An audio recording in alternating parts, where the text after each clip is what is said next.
gbéra nílẹ̀ kó máa jó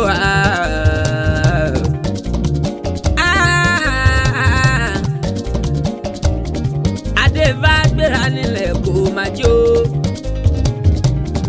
Ọ̀pọ̀ èèyàn ló wọ́jọ́ ìní tí wọ́n máa rí láyé. Abẹ́lọ́ fún ẹ máa fẹ́ ìṣògùn ọdún láyé o. Kò pẹ́ láyé sóhun sáládùn àmì. Àgànfẹ́ Adéoyìndá ó bàbá Sunday Mode.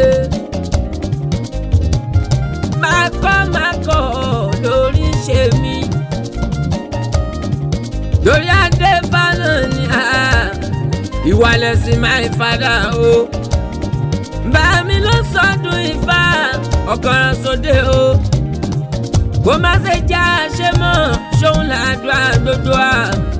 Àlékún owó àlékún ọmọ àlùbáríkà tó pọ̀. Kó má yàdọ̀ bàbá Adéfá àlékún yìí o. Kí bàbá Kẹ́hìndé máa fẹ́ ìṣòpin ọdún láyé. Kó pẹ́ láyé sóhun sáládùn mẹ́jọ lé. Àwọn kan ló lè fa àná, àwọn kan ló lè fa èlé o, àwọn kan sá ló lè fa ìgbà gbogbo. Kò í ṣe láláwo àlòdálẹ̀ o. Àwọn kan láláwo àná. Aláwo àná. Àwọn kan láláwo èlé.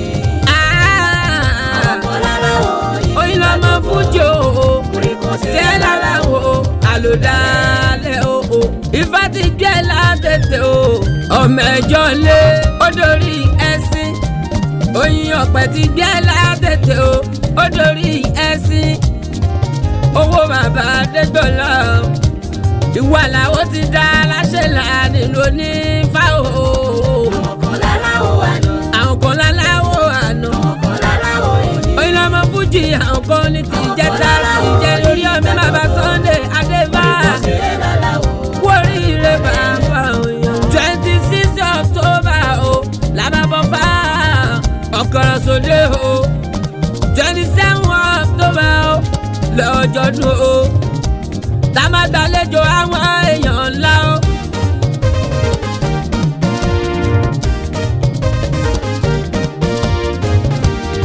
Orí omi jẹ́ káyé mọ̀ wípé ó ti pọ̀. Ohun tó wà nílé yìí ó yàtọ̀. Ìwà lẹ̀sìn ló ṣáájú Ifá àwa ti mọ̀. Ọmọ ọba ẹ̀yà tó ń gbà o. Sẹ́ni pé ìyá kọ̀ọ̀kan fàn. Ayé ti gbọ́ Dádì Sunday òyì o. Pàdé Fámánì ló kọ́ àsìkò bí ọmọ ọjọ́ mẹ́jọ òdodo wa. Orí omi jẹ́ káyé mọ̀ wípé ó ti pọ̀. Ohun tó wà nílé yìí ó yàtọ̀.